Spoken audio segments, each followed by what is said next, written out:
Book daddy फिर आ गई है एक नया वीडियो लेकर। आई होप आप सभी का वीकेंड बहुत अच्छा जा रहा है। इस सैटरडे को हम सभी ने बहुत धूमधाम से गणेश चतुर्थी मनाई, बहुत सारे मोदक खाए, बहुत सारी अच्छी अच्छी चीजें खाई। गणेश चतुर्थी महाराष्ट्र के भाग में एक बहुत बड़ा फेस्टिवल, बहुत बड़ा त्योहार है। इस बार कोरोना की वजह से थोड़ा स्तर कम हुआ है सेलिब्रेशन का, पंडाल वगैरह बड़े बड़े नहीं लगे हैं, लेकिन फिर भी बहुत सारे लोगों के घर में गणपति जी को बिठाया गया है और बहुत सारी अच्छी अच्छी चीजें बनी हैं। सो आज का एपिसोड हमारा गणेश चतुर्थी स्पेशल एपिसोड है। मैं कुछ ऐसी कहानियां बताऊंगी गणपति जी की जो कि थोड़ी कम पॉपुलर है या कम लोगों को पता है। तो चलिए शुरू करें। तो पहली कहानी है गणपति के एक दंत बनने की। आपने कितने भी गणपति के फोटो देखे होंगे या मूर्तियां देखी होंगी, उनका हमेशा एक दांत टूटा हुआ रहता है। ऐसा क्यों? तो इसके पीछे भी दो कहानियां प्रचलित हैं। पहली कहानी है वेदव्यास और गणेश जी की। तो वेदव्यास जी पूरी दुनिया में एक ऐसा व्यक्ति खोज रहे थे जो कि उनकी स्पीड से महाभारत लिख सके, और पूरी दुनिया में सिर्फ एक ही ऐसा व्यक्ति था जो ये कर सकता था, और वो थे गणेश जी।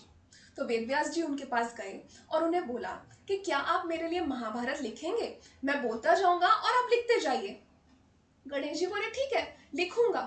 पर वेदव्यास जी ने एक शर्त रखी कि आपको नॉन स्टॉप बिना रुके महाभारत लिखते रहना है।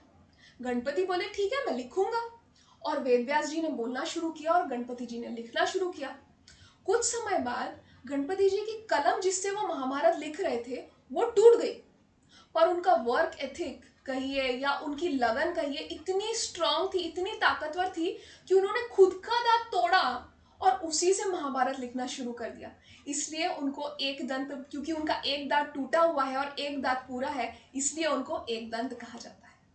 तो दूसरी कहानी ऐसी है कि एक बार शिवजी गणपति जी से बोले कि मैं तप करने जा रहा हूं, इसलिए किसी को भी मुझसे मिलने मत देना, किसी को भी यहां से आगे आने मत देना। गणपति जी बोले ठीक है, और वो वहीं पे पहरा देने खड़े हो गए। थोड़ी देर बाद ऋषि परशुराम वहां पे आए और बोले कि मुझे बहुत इंपॉर्टेंट काम है, मुझे शिवजी से मिलना है। गणपति जी बोले कि बिल्कुल नहीं, मैं यहां से आपको आगे जाने नहीं दे सकता, क्योंकि मुझे ऐसी ही आज्ञा है। परशुराम जी बहुत गुस्सा हो गए। वो बोले कि इतना छोटा बालक हो गए, मुझे आगे नहीं जाने दे रहा। और वो बोले कि मैं तुझसे युद्ध करूंगा, पर मैं यहाँ से आगे जाऊंगा। गणपति जी बोले कि ठीक है, मैं आपसे युद्ध करने को तैयार हूं, पर मैं आपको आगे जाने नहीं दूंगा। अब दोनों इतने शक्तिशाली लोग, इतना जोरों का युद्ध प्रारंभ हुआ। दोनों ने अपने सारे अस्त्र और शस्त्र यूज कर लिए, पर युद्ध थमने का नाम ही नहीं ले रहा था। अंत में परशुराम जी ने अपना परशु उठाया। वो परशु देखकर गणेश जी हाथ जोड़ के खड़े हो गए। वो परशु शिव जी ने परशुराम जी को भेंट दिया था, और उसका मान रखने के लिए गणेश जी ने अपने सारे अस्त्र शस्त्र छोड़ दिए और हाथ जोड़ के खड़े हो गए। पर परशुराम जी का गुस्सा इतना तेज था कि उन्होंने उस परशु का प्रहार किया, और उस प्रहार की वजह से उनका एक दांत, गणेश जी का एक दांत टूट गया, और इसलिए उन्हें एक दंत के नाम से भी जाना जाता है। तो दूसरी स्टोरी है दुर्वा और गणेश जी की। हम सभी जानते हैं कि दूब की घास या फिर दुर्वा गणेश जी को बहुत पसंद है। 21 दुर्वा की जोड़ी हम हमेशा उनको चढ़ाते हैं। पर उसके पीछे की कहानी आपको पता है क्या? ये कहानी है अनलासुर नाम के राक्षस और गणपति जी की। एक बार अनलासुर नाम का जो राक्षस था, उसने बहुत तपस्या की और यह वरदान प्राप्त करा कि उसके बॉडी को, उसके शरीर को जो भी कोई टच करेगा, जो भी कोई छुएगा, वो वहीं के वहीं जल जाएगा। और इसकी वजह से वो इतना ताकतवर बन गया कि देवता भी उससे लड़ नहीं सकते थे, और इसकी वजह से देवता हार गए। तो वो सब हाथ जोड़ के गणपति जी के पास आए और बोला कि प्लीज हमें इससे बचाइए। गणपति जी उससे युद्ध करने गए, पर उसकी ताकत बहुत ज्यादा थी। गणपति जी कोई भी वार करते थे उसे नहीं लगता था। अंत में गणेश जी ने क्या किया, उन्होंने बहुत विराट रूप धरा और पूरा का पूरा अनलासुर को निगल गए। पर वो अनलासुर जो था, उसमें इतनी ज्यादा गर्मी थी, इतनी ज्यादा गर्मी थी कि गणपति जी को बहुत ज्यादा गर्मी और अंदर से जलन होने लगी। तो कुछ ऋषि वहां पे आए और दूब की घास या दुर्वा लेकर आए, और उन्होंने गणेश जी को वो अर्पण करी, और उस दुर्वा की घास की वजह से उसके अंदर की गर्मी जो है वो पूरी की पूरी नष्ट हो गई, और इसलिए तब से दुर्वा उनकी बहुत प्रिय हो गई। अगली कहानी है कुबेर जी और गणपति जी की। एक बार कुबेर जी को उनके धन दौलत और पैसे का बहुत अहंकार हो गया। उन्हें ऐसा लगा कि मैं किस किस को अपनी धन दौलत दिखाऊं, और फिर उन्होंने सोचा कि क्यों ना मैं महादेव को अपनी धन दौलत दिखाऊं, पूरी दुनिया मुझे मान जाएगी। और इसलिए वो गए और उन्होंने महादेव और पार्वती जी को अपने घर खाने के लिए आमंत्रित किया। महादेव और पार्वती जी बोले कि अभी हमारे पास समय नहीं है, इसलिए आप गणपति जी को ले जाइए अपने घर। कुबेर जी को लगा कि इतना छोटा सा बच्चा क्या खाएगा, इसलिए उन्होंने गणपति जी को एक आसन पे बिठाया और खाना देना शुरू किया। पर गणपति जी ने इतना खाना खाया, इतना खाना खाया, हजारों लोगों का खाना बना था, वो सारा उन्होंने अकेले खा लिया और फिर भी उनका पेट नहीं भरा। उन्होंने कुबेर की पूरी धन दौलत खा ली, फिर भी उनका पेट नहीं भरा। जितने उसके घर थे, बागान थे, खेत थे, सब कुछ खा लिया, फिर भी उनका पेट नहीं भरा।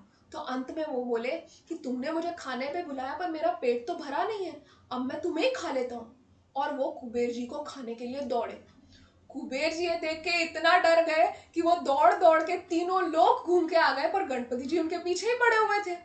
अंत में वो शिव जी और पार्वती जी के पास गए और उन्होंने बोला कि मुझे बचाइए आपके पुत्र से। शिव जी और पार्वती जी ने बोला कि तुम्हारे मन में अहंकार है, इसलिए तुम मेरे पुत्र को तृप्त नहीं कर पा रहे हो। पार्वती जी ने एक छोटी सी तुलसी का पत्ता तोड़ा और वो गणेश जी को दिया, और गणेश जी की भूख वहीं शांत हो गई। तब कुबेर जी को समझ में आया कि अहंकार से अगर आप किसी को खाने में बुलाते हो तो आप कभी उसे तृप्त नहीं कर सकते। अहंकार किसी के लिए भी अच्छा नहीं होता, और उनका अहंकार वहीं नष्ट हो गया। हमारी अगली स्टोरी है चंद्र और गणेश जी की। इसकी भी दो टाइप की कहानियां फेमस हैं।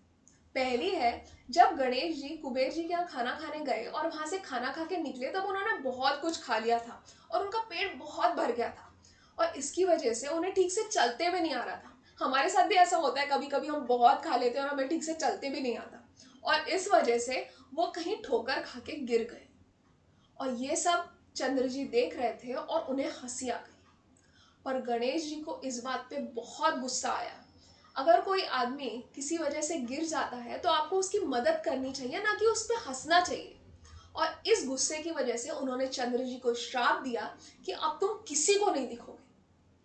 चंद्र जी बहुत बहुत डर गए और बहुत माफी मांगने लगे कि गलती से मेरे मुंह से हंसी निकल गई, आगे से मैं ऐसा कभी नहीं करूंगा। और उन्होंने बहुत माफी मांगी गणपति जी के सामने। तो फिर गणपति जी बोले ठीक है, तुम हर 15 दिन में बढ़ोगे और हर 15 दिन में कम होगे। एक दिन ऐसा रहेगा महीने में जब तुम किसी को नहीं दिखोगे, और एक दिन ऐसा रहेगा महीने में जब तुम पूरे दिखोगे। और इसलिए तब से लुनार साइकिल या चंद्र के अलग अलग रूप हम देख पाते हैं पूरे महीने। इस कहानी का दूसरा वर्जन ऐसा है कि एक बार पार्वती जी ने बहुत सारे मोदक बनाए। हमें पता ही है कि गणपति जी का favourite favourite delicacy, favourite food modak है, और इसलिए उन्होंने बहुत सारे मोदक खा लिए, बहुत सारे मोदक खा लिए।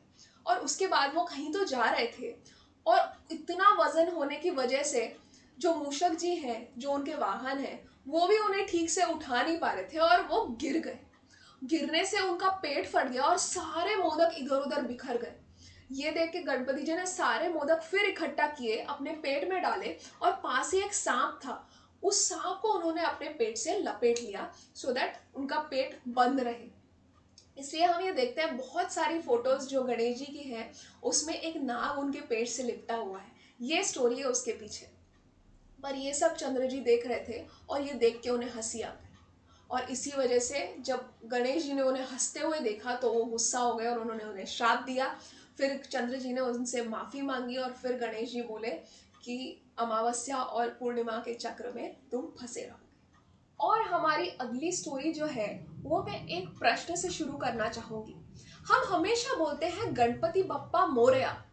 गणपति बप्पा तो हम जानते हैं, पर ये मोरया कौन है? तो इस मोरया की कहानी आप सुनिए। मोरया जो है वो मोरया गोसावी गणपति जी के सबसे बड़े भक्त थे। तो मोरया गोसावी जो है ये बचपन से ही गणपति के बहुत बड़े भक्त थे, और एक बार उन्होंने बहुत बहुत तपस्या करके गणपति को प्रसन्न किया, और गणपति उनके सामने आए और उनसे वरदान मांगने को कहा। तब मोरया गोसावी ने बोला कि मैं कुछ भी और नहीं चाहता हूँ, ना मैं धन चाहता हूँ, ना मैं दौलत चाहता हूँ, मैं सिर्फ यही चाहता हूँ कि मेरा नाम तुमसे हमेशा जुड़ा रहे। तब गणपति ने उन पे प्रसन्न होके उन्हें वरदान दिया कि जब जब मेरा नाम लिया जाएगा उसके साथ तुम्हारा नाम भी लिया जाएगा, और इसलिए जब हम गणपति बप्पा बोलते हैं तो ऑटोमेटिकली हमारे मुंह से मोरया निकलता ही है। और उसके साथ उन्हें एक और वरदान दिया कि साथ आने वाली 7 पीढ़ियों तक जो तुम्हारी संतानें रहेंगी उसमें मेरा अंश जरूर रहेगा। और तब से जो उनकी संतानें हैं उन्हें लोग देववंश के नाम से जानने लगे। एक बार मोरया गोसावी नदी में नहा रहे थे और उन्हें गणपति के आकार का एक पत्थर मिला। उन्हें ऐसा भास हुआ कि ये जीवंत गणपति है, और इसलिए उन्होंने उस पत्थर को लाकर स्थापित किया और उसे मंगल मूर्ति नाम दिया। पुणे के पास चिंचवड़ नाम की जो जगह है वहाँ पे मंगल मूर्ति का एक बहुत बड़ा मंदिर है, जहाँ पे आज भी हजारों लोग गणपति का दर्शन लेने जाते हैं। यही मोरया गोसावी महाराज है जिन्होंने चिंचवड़ के पास जीवंत समाधि ली है। तो दोस्तों, कैसा लगा आपको ये गणेश चतुर्थी स्पेशल एपिसोड? क्या आपने ये स्टोरीज पहले सुनी थी? आपको ये स्टोरीज कैसे लगी?